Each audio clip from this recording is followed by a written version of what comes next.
Anna is today the host I love of the asking show. questions. She does love to ask questions, I have to say. God, it's gonna be fun. I'm beginning to think that this might have not been the best of Well, ideas. too late now. Let's begin. Uh, Okay.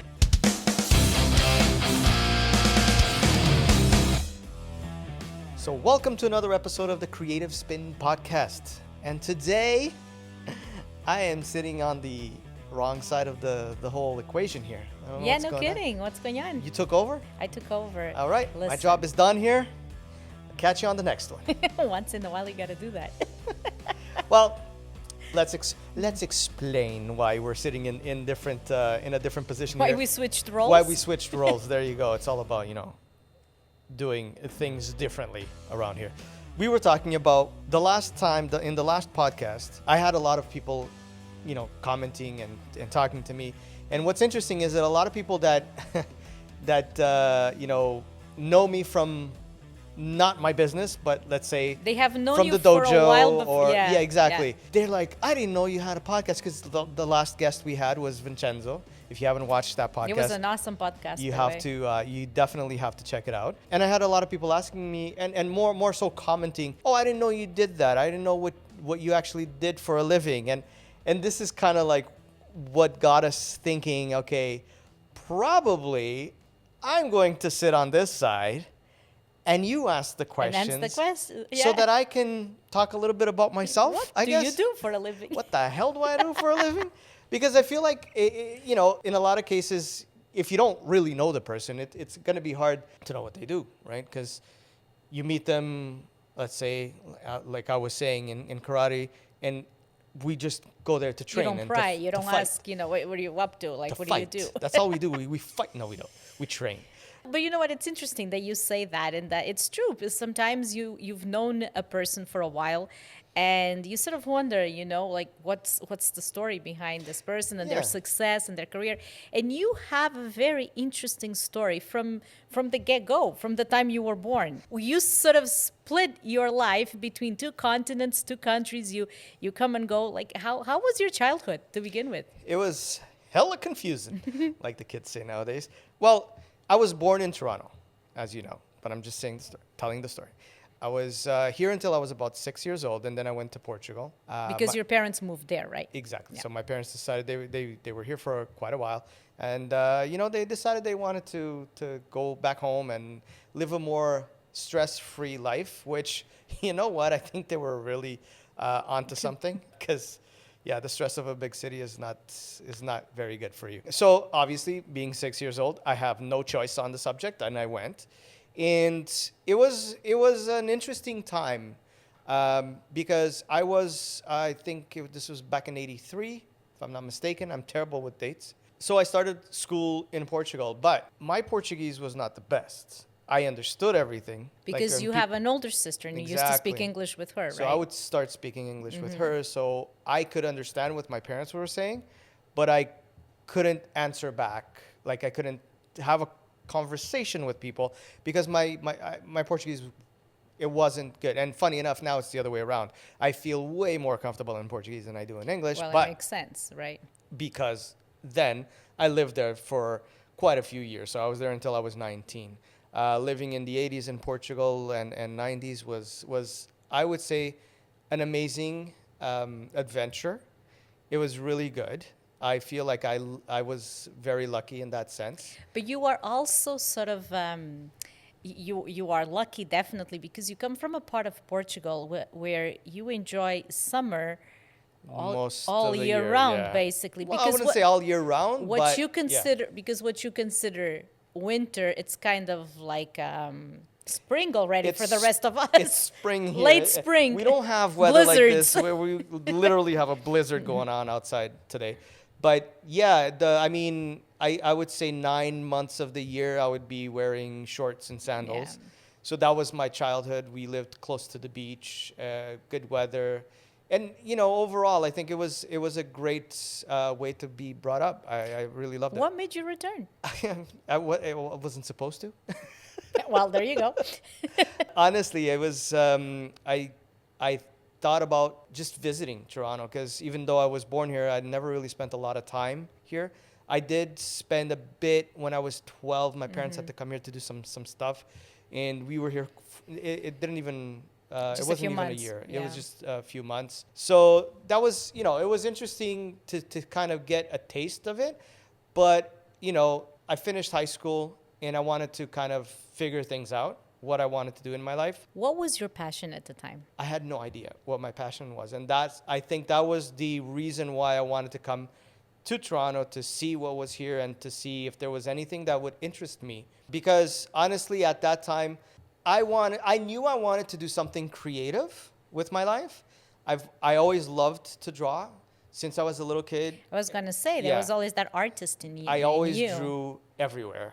But at that time, when I finished high school and I was looking at, okay, where do I want to go? What do I want to do? There weren't a lot of courses like today. Like, Do you think it was because we still weren't there yet, like as in the part of the graphic designing, the world of arts and animation, all of that? Do you think it had not been developed to the point where now you go to college and university and there's so many choices? Do you think I that don't was think the there were a lot of choices back then because it wasn't. I don't think it was seen as like a huge profession. Honestly, I think a lot of people at that time, people would get into it. Like they would be designers and they would work in printing and advertising and all of that. Mostly, you would start at a company and you would learn it and you would go for it. Just I go don't with the know flow. if there were actual courses at that time dedicated for marketing or advertising or designing or drawing or anything like that. I know that when I was looking, there were a couple of courses up north in the country that they had some things to do with computers and stuff like that, which were interesting, but Not it wasn't it. It didn't Yeah. feel right. It was very, I don't know, it just didn't feel right. So coming here was like my way of going, okay, what's out there? Let me try. I wanted to try different things and see what happened. And And that was what did happen. well, I got a job without even looking for a job. I got lucky. My sister actually told me about this company that was looking for a cartoonist. I guess that's what they were looking for. They had a project that was we're going back like 20 something years. There were these CD-ROMs CD-ROMs, that you used to for kids to play on the computer with a story slash game And learn, yeah. and learn and all of that. So they needed somebody to draw all the characters, all of the everything. So basically, right? the illustration was The- all yours. All the illustration was mine. So what's interesting is that my sister said, okay, these guys are looking for somebody to draw, the characters and do all this stuff. Just draw something. So I did. I grabbed a piece of paper and I just started And drawing. that was your resume. That was my resume. That was the way. Kids don't do this at home. No. So I drew, and then I think she faxed those. Oh my God. She faxed the drawings to the company, and they liked what they saw, and then they hired me. And I'm like, okay, let me try this. This is what I came here to do, and let me try and see if I like it. Here's the thing. They were asking, obviously, for people to be able to draw on computer. I didn't have any computer skills whatsoever. So How did you manage? well, they basically sat me in front of a computer. They had Corel Draw. Can't remember the version of it, but it was Does right it in the still beginning. exist? No, not that version. Are you crazy? No, it's gone. I think Corel Draw still exists, but so essentially they said, okay, sit down. We'll give you 2 weeks. We'll pay you to learn how to use this program and see if you can manage to draw with the program. And let's see what happens. So that's exactly what I did. I sat down and I started playing with this program that I had never touched in my life. And Let me say something here for people who don't know you. You are the biggest tech guy I know. You learn anything tech so fast that it's actually scary. well, I didn't know back then. And well, now I can. but that yeah, was that but- like in hindsight, I'm not surprised. well, that was the beginning of it. I'm right? not surprised that you learned because I'm always surprised how you gobble technology and it's. I love it. But Yeah. back then, I didn't know I Yeah. had that love and that passion and that ease of just grabbing a software and learning it. So essentially, 2 weeks later, I got hired because I was drawing basically the same way on Corel Draw as I was on I'm not paper. surprised. And that project lasted for a good year and a half. So after a year and a half, After a year and a half, I was, getting ready to go back to Portugal because it's cold. It's cold here, man. So I what was is like, the one thing Jamie, doesn't like about Canada? It's cold. it's cold. So I decide, let me get my things ready and, let me go back. And then I met this young lady that I don't know what she did, but, she Who? convinced me to, Some magical powers she must have had. this young lady over here.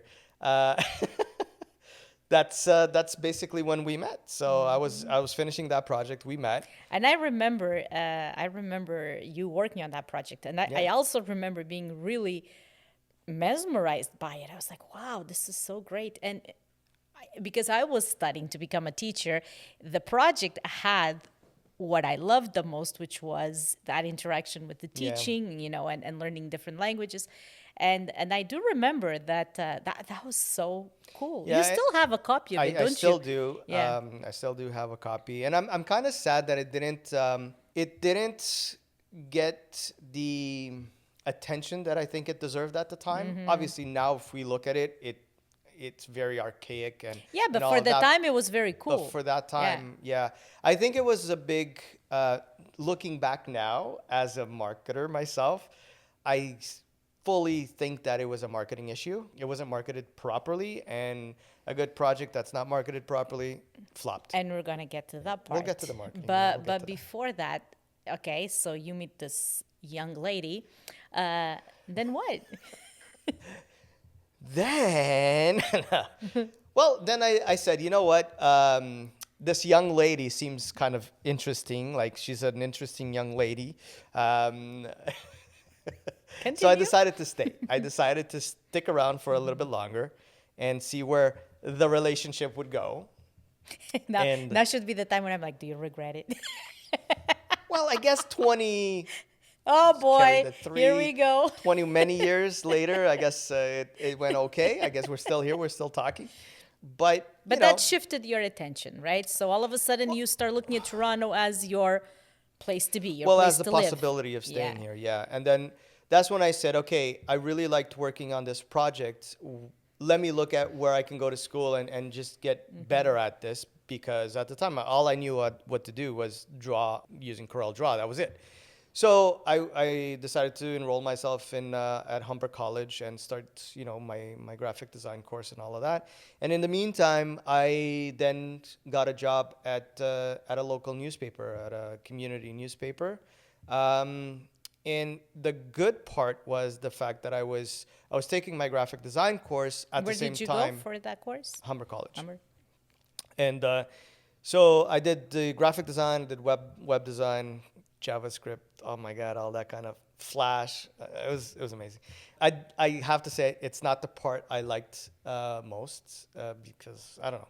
But it's good to know a little bit of It everything. is good to know, and I right? still use a little bit of that knowledge even today. But what was really interesting for me was the fact that I was learning all of these programs, and I was able to actually apply them. what I was learning in school at the newspaper, and that was good. That was good for me because I kept practicing my stuff, and it was good for the newspaper because it kept looking better and better as the course went on.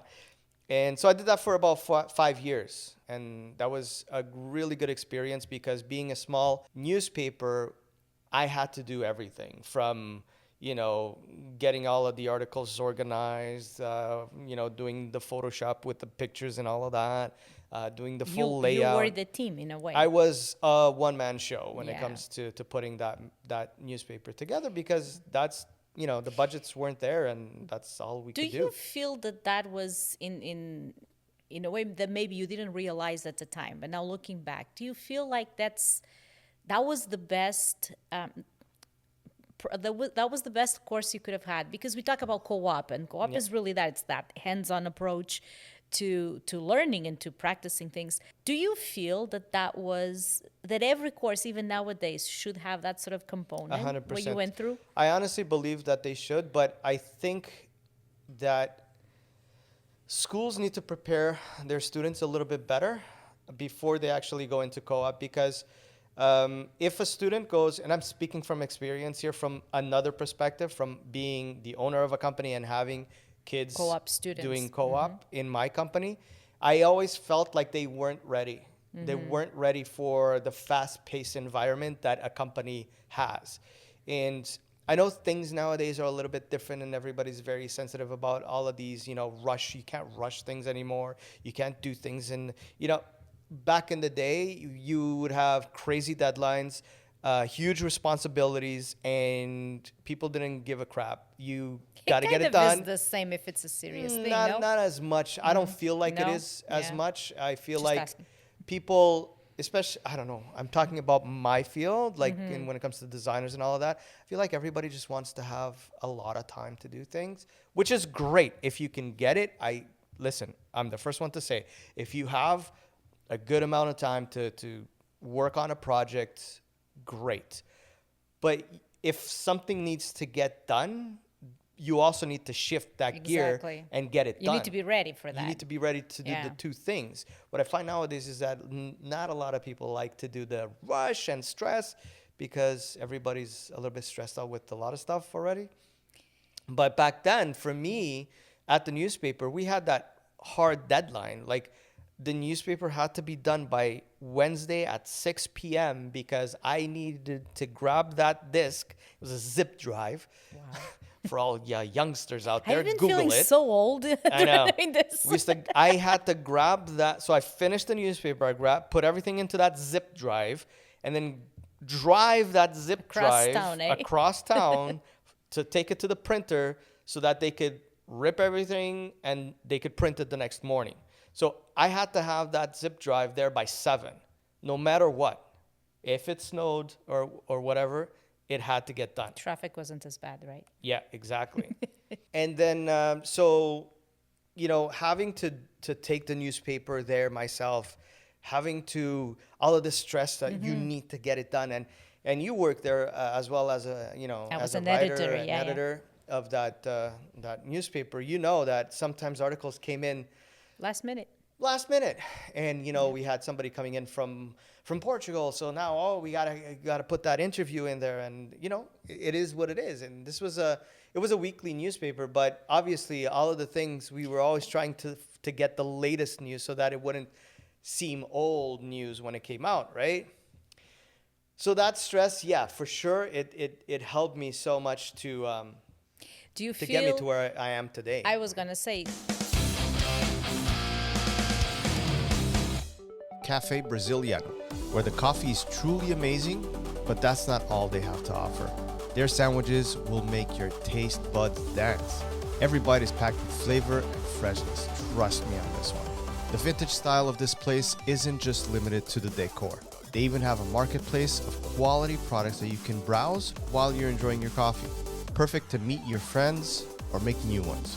Cafe Brasiliano is the perfect place for coffee, sandwiches, and a unique shopping experience. If you're in Toronto, don't forget to swing by at 80 Miller Street.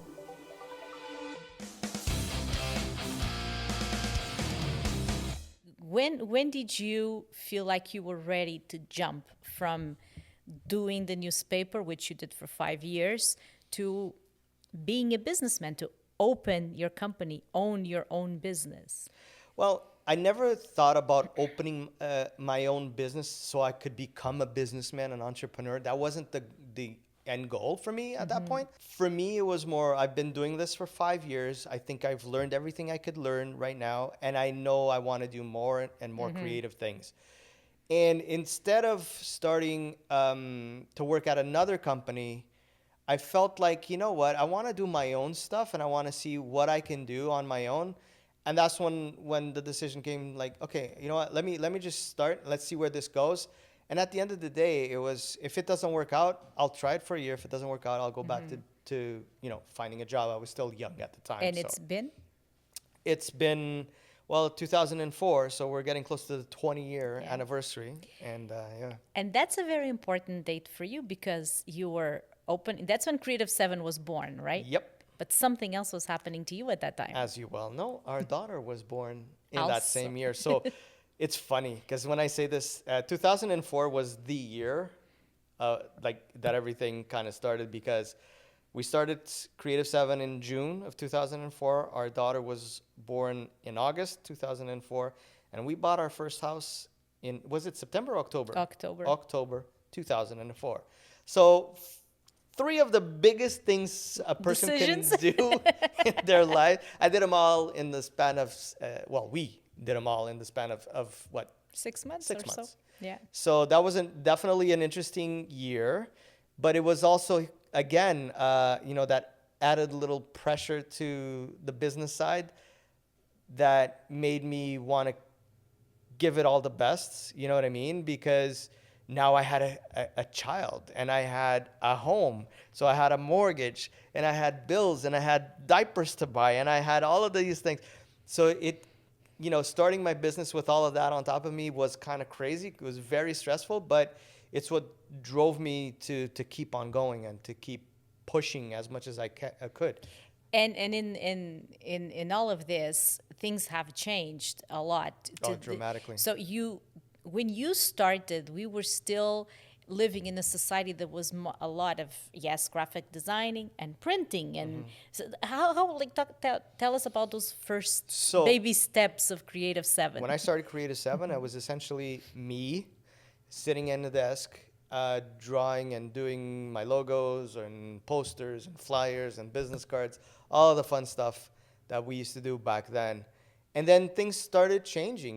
This was at the time where I had to convince people, listen, this website thing, you need to get one. If you have a business, you need to get this website thing. Because people will, they need to find more things about you, and this is how you're going to do it, right? And the fights I used, not fights, but the discussions I used arguments. to have. Arguments I used to have with business people that, you need this for your business. It was crazy, right?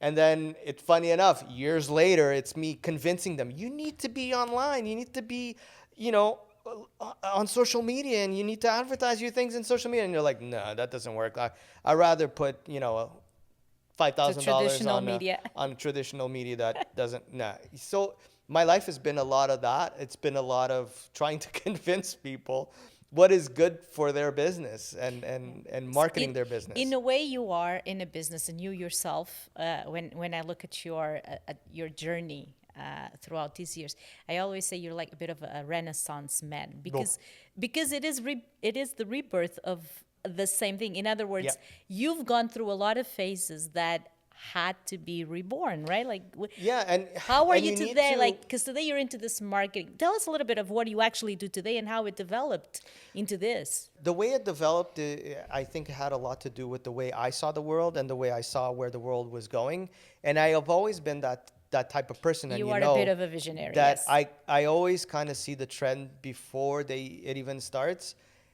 And like I was saying, websites, I knew how important that was for a business way before people cared about that.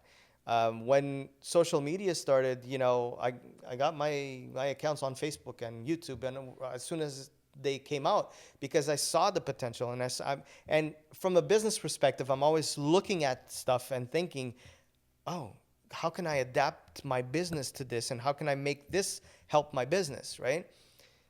So I always did that for my clients, right? Because my goal for them, it's always like, listen, this is the best way for you to advertise your company, your services, and all of that. And funny enough, for my own stuff, for my own marketing, my best marketing was actually doing the best work I could. So? I definitely believed in having the website back in the day, and still having social media and doing all that stuff. But I've always been fortunate enough that I don't need to pay too much attention to all of that stuff, because the core of marketing is actually doing good work. And I think a lot of times people just focus so much on, I need to have so many numbers and followers on Instagram or on YouTube, and that's what's going to make. I don't believe too much in that. I believe that, the more the merrier, the better, of course, but and it all depends on what kind of market you're in. But at the end of the day, you can have 1 million followers on YouTube, but if you don't have a good product, if you're not a good person, it's not gonna. You're not gonna sell. You're not gonna get a good business out of it. You know what I mean? So just like in everything else, be human. Like that 100%. human I always say aspect. you need to be honest with yourself. Make sure that you're honest with your clients and that you are genuinely there to provide them with the best service you can. That is the best marketing that you can do ever. Again, I don't care about all of these followers. I don't care about any of that. That doesn't matter. It's who you are and how you present yourself and how honest you are with your clients. That's the thing that matters, because Creative 7 is going to be 20 years old, and I still have clients that started with me in the beginning that still call me to do stuff. And that, you can't beat that. That's priceless. It is, because no matter how many posts I do a week, it doesn't matter. That doesn't matter.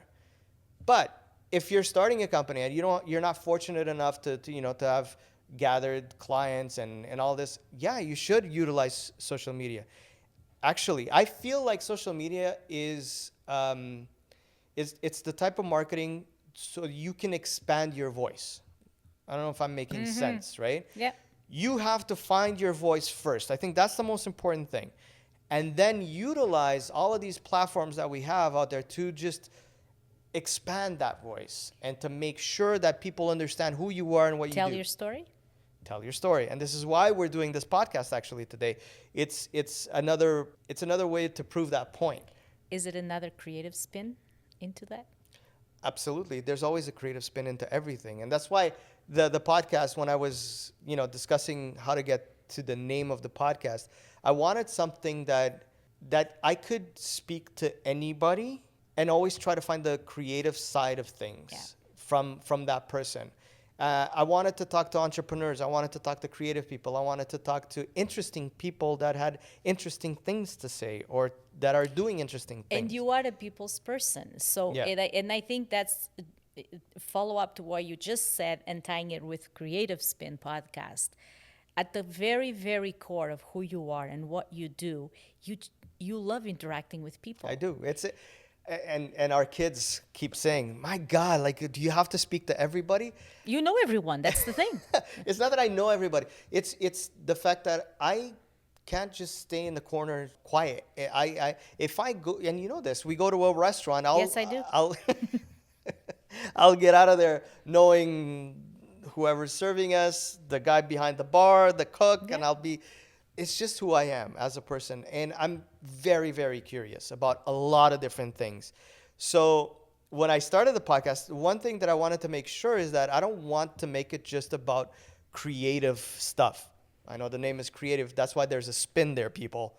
It's because I feel like there's a creative spin to everybody, right? Mm-hmm. And that's why I named the podcast Creative Spin, because I like digging into people's lives, not in a bad way, but finding out what makes them tick, what makes them go, what was the little special thing that happened in their lives that made them be who they are.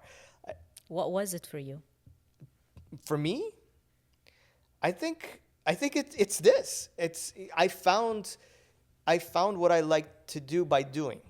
I don't know if that makes sense, but today I consider myself a marketing person. I still consider myself a creative person. I love to draw, as you know. Yes, I love to.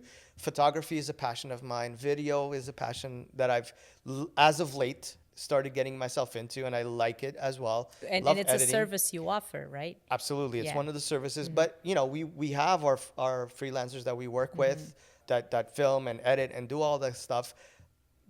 But I found it so interesting that I couldn't just stay in the back saying, being the boss, you know what I mean? I'm curious. So that curiosity just brought me into editing. So I got onto Final Cut Pro and I started playing around with it. And I guess having that creative side to me helped when it comes to editing as well.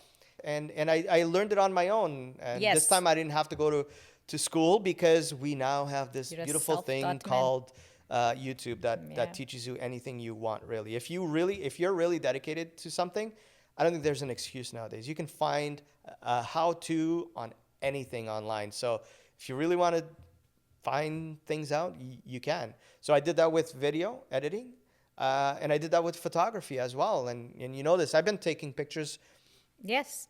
for 20 plus years, and I never considered myself a photographer, and I still don't.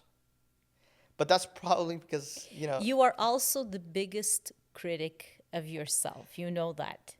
And this is something people might not know, is that you're a perfectionist. I'm very and much and a a lot of perfectionist. times I'm the one saying, let it go, like it's okay. true. It's okay.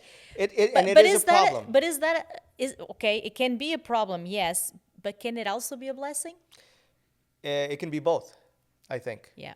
Because being a perfectionist means that your work, whenever it comes out, it's going to be good. The problem of being a perfectionist is that sometimes you don't need to do everything at 100%. It doesn't need to be that good, And I'm right? saying this out loud so that I can hear myself, and hopefully I can listen to this luck. and pay attention and do what I'm saying. But the truth is, when you're too much of a perfectionist, you get to a point where you stall the possibility of doing more because you're just stuck doing something that is perfect for you and nobody else. I don't know. It's weird, but it is who I am. And I've now embraced it more than I used to. I used to see it as a curse. But now I'm like, that's fine. It's okay. I get it. And now I choose my battles. I guess it's old age, and I'll look at a project and I'll choose the battle I want for that project. Do I need to spend 3 hours on that stupid flyer, or can I just do it and get it over and done with? You know what I mean? So now I'm getting a lot better at that. And it's interesting because I do see that, and I do see the progress you've made over the years. I'd like to think that me telling you, letting go, some, sometimes can help. But I also see, and this is probably a side that not many people know. Uh-oh. And it's a good one. It's how down to earth you are as a person. Do you feel like going through Creative 7, going through these, we can say basically 20 years of owning a business, of making mistakes, because we all make mistakes, we learn from them. Some of them may cost you more than others, but it's a learning process. What has been the biggest lesson, or I guess not so much lesson, I don't like that word so much, but what have you learned, and what can you share, some of the wisdom that came out of this experience? But in what sense, though? And I would say in every sense, as a human being who is running a company, but also as a human being that functions in society. Has it been easy to be a businessman, a father, a family man, which by the way, for those people who don't know, you always put family above everything else. And that's your thing, family first, right? Yeah. What has been the biggest lesson you've learned? What have you gathered from going through all this journey that you say, life is worth living because? I guess that's what I'm getting to. A lot of lessons have been learned. I'll have to say this. Like, when looking back, and now I'm going to sound like I'm so old, but I am 46 at this point. I'm not a kid anymore, even though I do feel like a kid and I act like a kid sometimes, I know. But I think, you know what? One of the things that I've always tried to be is honest to myself and honest to everybody else around me. And I think that is still one of the few things that I feel like I did right. Then there is what I've done wrong, I think, is put too much trust into a lot of people. And as sad as this might be, that might not be the best thing to do. And I did it because I know who I am, and I know what I do, and I know that I don't do anything to screw anybody over. But I've learned it the hard way when you put too much trust into people, they might not have the same level of understanding of the situation that you do. The same frequency, right? And they might just be looking out for themselves. They don't care so much about you. So if I could go back and tell my younger self what to do or to do better, is keep doing what you're doing in terms of being honest and doing the best you can. But when it comes to trusting the third parties, is tone it down a little bit and just be aware, right? You can still be nice, you can still do things right, but you can be aware of that situation, because when you have a company, you want to do everything for your client because you want to keep them happy, because they're paying you and all of this stuff. But don't go overboard, because that client, in most cases, they don't really care much about you. Because if some friend comes along and says that they could do the job that you're doing, you're out of the picture. If something happens to their lives, you're out of the picture. So the whole working weekends and late nights and crazy things, it might not be worth it for you. Or if you do have to do that, then make sure that you're getting paid for all of that. You're not just doing it out of the goodness of your hearts, because you've witnessed me do that a lot of times, and then at the end of the day, was it worth it? I don't know. And I'm usually the one who has these feelings, right? But I've learned the experience. I've learned with that experience, Yeah. right? And I think that's the most important part.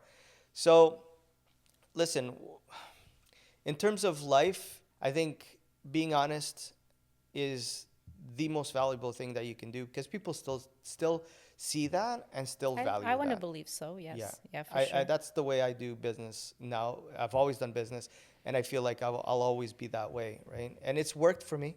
I'm And- still around. And have a good sense of humor. That is also something. Where do you see yourself going forward? I have no idea, because just like my business that evolved from just being me designing to now, full marketing, consulting, video, podcasting, like stuff that I'd never thought about when I started the business.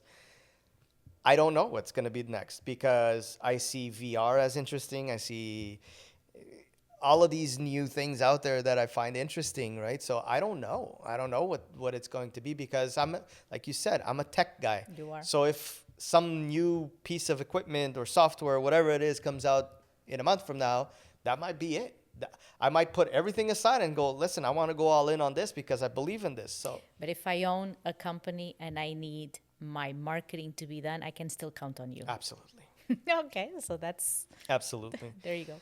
But from a marketing perspective, I just wanted to touch on marketing a little bit, because I feel like we're going through a stage in our lives that people are they're forgetting the basic stuff, right? I can tell you, oh, you have a company, so now you're going to have to post 4 times a day on TikTok and Instagram and wherever you want to be, and you need to do this and you need to do that. All of these rules. And I just want to make sure that people understand that the biggest rule on the marketing side is being honest with yourself and honest with the people you deal with. That's it. Bottom line. Listen, marketing isn't that hard, right? You're not going to have a magic button that you're going to press and then all of a sudden you're going to get, a ton of people at your door. I feel like people get very hypnotized You need to be with patient, numbers. right? Oh, 100%. Because the bottom line is that you can throw as much money onto social, Yeah. onto marketing, but if your product sucks, if you're a terrible person, Exactly. it's not going to work, man. You might get attention, you might get eyeballs on it, you might get people knocking at your door, But it doesn't translate into business. well, it might Right. translate into business initially, but then it won't continue, right? I'm more concerned about how you're going to continue. And that's why storytelling, and we were talking about this before we started recording, storytelling is the most important part, because it's through storytelling that you're going to explain what you do, explain what your services are. And people can it's not complicated. People can figure out if you're lying, if you're Of being course. genuine, if you're being, you know what I mean? Copying or yeah, for Exactly. sure, for So sure. that needs to come through when you're having a conversation, when you're doing something online. Be true to who you are. It's just not that difficult to do, but people are confusing things nowadays. And that's why I wanted to talk a little bit about that, is like, I don't care what kind of business, if you're in real estate, or I don't know, let's just say real estate as an example. Everybody does the same thing. the only way you're going to stand out is if you do the same thing in your own way, Yeah. right? So if you're going to sell houses, what do you have to offer that's different from all the other 10,000 Yeah. salespeople out there, right? So ultimately, it all comes down to this: be yourself. No matter It's- what business, right? No It matter what you is. do, be yourself, I guess. It is. And I would go further and say if you have a business, any type of business you have, you should really consider hiring that person that will help you get your message out and not try to do it yourself. And my reasoning is that you'll do it yourself when you have the time, right? If you have time, oh, great. I have time. But it I'll is take time consuming. it is very time consuming. That is the other problem is it's not only time. Do you know how to take good pictures? Do you know how to take good video? Do you know how to do all that editing? Do I'm you an know how to do all excellent of that? photographer, right? Oh yeah, great, amazing. I've hired you so many times for so many photo shoots.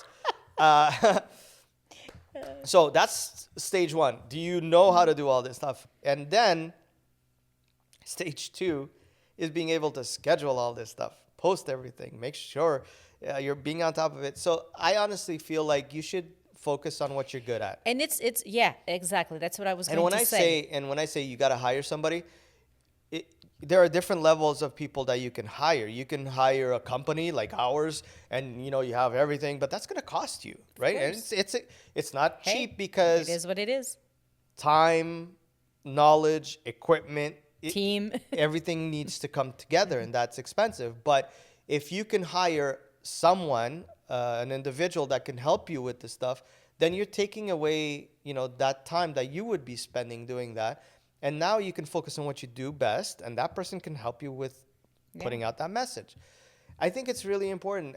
Honestly, I feel like every individual, every company should really think about hiring that one person that all they do is social media or marketing in this sense. Because even if it's in a part-time, like if that person is only coming into the store, let's say a store now, for a couple of days during the week, well, that person is going to be there. He's going to be able to take pictures and videos and talk to people and explain stuff. And write. Because and that do all of that. short post that you see sometimes takes time to write. Absolutely. You need to put a creative spin to it, right? Even with the softwares that we have out there right now, and everybody's talking about ChatGPT and all It that still stuff. is a computer. It's still a computer. If you ask the same question, it might give you the same answer back. I've tried You need with to school, edit. You and need yeah, to ask yeah. questions differently. Anyways, that's a whole other thing. But what I'm trying to say is, it's very important to really think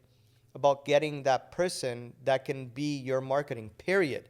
I don't care if you're selling shoes. That person isn't there to sell shoes to the clients in the store. That person is there to sell the idea of the shoes. She's bringing the client outside, right? And bring in the clients. Yeah, That's what that person is going to do. So I feel like it's not that complicated. People tend to complicate it too much, and just keep it simple, people. Just keep it simple. One interesting thing about you, and now let me step a little bit outside the business world and the marketing world, but I think it complements who you are, and I think it's what makes you focus, which is your passion for certain activities, and karate is probably one of the main ones. And if you want to see Jamie smiling and feeling amazing, it's not in the winter because he can't really bike, but as soon as he can grab that bike and go for 30-40 kilometers, there isn't one weekend that you don't go around Toronto and you discover all these trails. And where does that passion come from? Like, you are a very active person. Yeah, right? and actually, and you know this, if I go more than 2 days without doing some sort of exercise, I start. You're very cranky. Yeah. Yes. And that's why I don't like winter, because I feel like I don't do so much during the wintertime because. See, I hate winter for other reasons. Yeah, because the things I like to do, as for example, biking, it's done best without snow. Let's just put it that way. Or freezing temperatures. Yeah. But I mean, biking is something I started when I was a kid in Portugal. because of the weather being so good, I would ride my bike every single day of the year. Actually, I am going to ask one of your videographers to film you one day. But when you don't know you're being filmed, I'm serious, people have got to see what you do with that bike. It's quite impressive. Yeah, To say the least. it's like a 10-year-old on top of a bike, I Uh-huh. guess. But yeah, I love biking. So I started when I was really young, and I never really stopped until I came to Canada when I was 19. And then for that first year, because I didn't know if I was going to stay or go, whatever, I didn't actually get a bike. So I didn't have a bike actually for the first couple of years. And then I'm like, I'm missing something in my life. And I got one. And then, I've always been biking in Toronto. And I love doing the trails. I love doing all of that. And lately. What does it do to you as a person? Like, Oh, I love it how do because you feel? it makes me. I love biking as an exercise. I love pushing myself, but then there's that other side in which it's for me a great way to think about life. Like I'm just riding my bike. Honestly, And you enjoy nature. whenever I go, I love nature. Whenever I go for a bike ride for like 20 kilometers or 30 kilometers by myself, I'll sometimes get back home and I'm like, where did I go? Because Yeah. my mind is just always thinking about stuff. I don't even. I'm paying attention to the road. I was but going to say, but it's not like it's a secondary thing. Like my brain, I just think about stuff and I come up with ideas, and that's one of the reasons why I love biking. But I also love going with friends and just and that's when you do the 40, 50 yeah. kilometer So stretch. when we go a little bit further out. May I But, say the last year you did 100 kilometers? yeah, one and this is on a day. mountain bike, so it's not. It's yeah. wow. Is that the same reason that you do karate, or does karate do something else to you? Because it is different. for Yeah, sure. it is very different, and I spoke a little bit about that on the last episode with Vincenzo Yeah. because he is also at our dojo, and I train with him as well. And karate started with our daughter because she's been doing karate for over 11 years now. Yeah, it's Something been like 11, 12 years. So she started. She was the first one Yeah. to start that adventure, and we're always taking her there, sitting down, and seeing them do all this stuff. And in the back of my mind, it's And like, then Tiago starts yeah, I know. as well. Yeah. I would love to do that, but I'm getting old. I'm getting too old. I'm getting too old. Then Tiago started. He was there for quite a few years. And then as I'm turning 40, I was 40, and I'm sitting there and I'm like, I'm out of shape, man. This is not working out for me. And I start looking at what they're doing, and the more I keep looking at all these exercises, I'm like, I wish I could do this. And then I start seeing the adult classes, like as the kids are practicing, right? or almost finishing their class, the adult classes after. So I see a lot of the adults. I start saying hi to these people, and they're like, you should start. And then I decided that one day I decided to get up and say, listen, I want to try this out. And I wish I had done that when Sophia started, because Yeah. I never thought I would enjoy it as much as I do, and I still feel bad that I don't have enough time to practice at home as much as I would love to, because of work and life. You don't have as much time to practice. So I try to go as much as I can to class, but I wish I had, and I think I am going to the next couple of months try to do that more and more, because I really enjoy it. And I feel like sometimes when I get to class and I forget the katas or something, it's like I'm like a little bit. See, because you're different than me in that sense. Where for me, when I look at karate, if it was just the katas, like if it was just that, I would do it. I would see it as I do Zumba, because Yeah. it's the other part that fascinates you, and then I'm like, No, I don't know, it man. became really, it does fascinate me because I love the way that everything works in that world. But I'm very proud of you. And shout out to Northern Karate. I mean, they're Yes, amazing. they are, And, yes. and the instructors there are They're awesome. Yeah. out of this world. They're all excellent, and excellent in their own way. And that's what I like about it. It's that they all bring in a different flavor to Yeah. the training. And how they are able to keep the kids engaged is something that I really admire. I think that's a whole other I thing. truly that, wow. admire that, yeah. But from an adult perspective, the way that you walk in and open arms, like welcome, and everybody is so cool and friendly, and they just help you out, and it's such a nice environment where I love going to unplug from life, because you go there and you unplug from everything and you're just with those people and training and focused, and you're always learning. There's so much you learn every single class I go to, you know. Which is the best for you because you love learning. I love learning, and now I'm getting to that phase where it's not just memorization of the moves and all of that. I want to actually know. You understand. When I do this, like, what's happening? What am I punching here? What am I defending? Like, But it's funny because you and Vincenzo, and I think you brought it up, Mm-hmm. you mentioned that you see it almost as a meditation. I do, because of the concentration that you need to be Yeah. at, right? But for me, it's also now understanding all of those movements. So for those of you who don't know, when we say katas, it's when you see all of those movements that we do.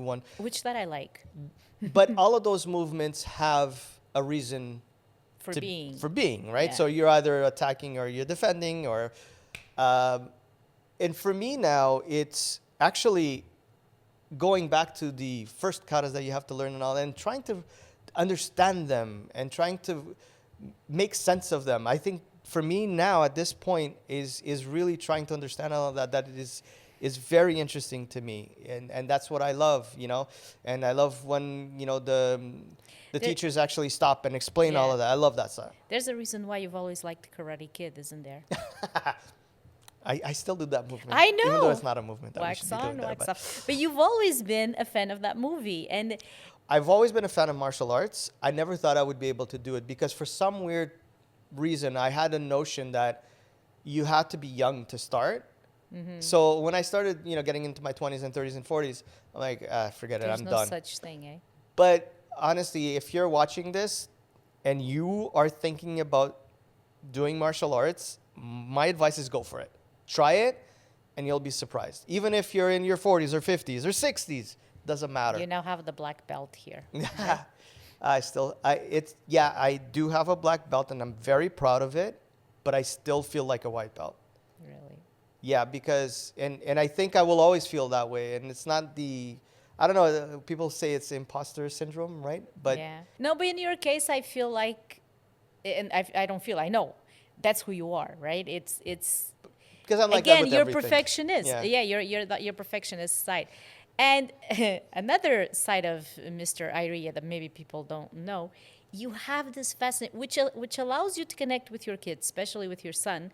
You have this fascination with gaming. You love. I wouldn't say it's a fascination, but I as a 46-year-old, I still game. You're fascinated Yeah. by the world of games in the sense Well, of it's learning. technology. Exactly.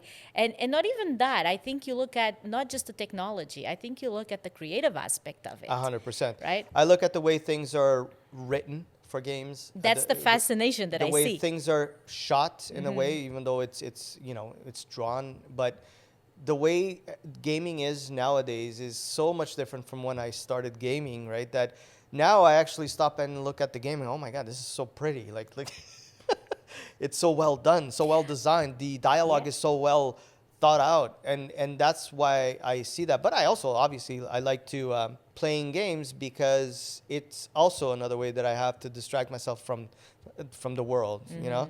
And I find that interesting. And now our son is a gamer. The difference is that he wants to get to the mission, to the final, what's called the No, and finishing I'm line, different. where you just explore all the Yeah, things. I and like it's- different types of games yeah. that he does, but I guess that comes with age as well. But again, when you say gamer, you don't think of a 46-year-old man with gray hair and gray beard and all of that. But I think nowadays things have changed a lot. Yeah, I like think when so too. when you look back a couple of generations, you know, parents weren't the gamers; they didn't care.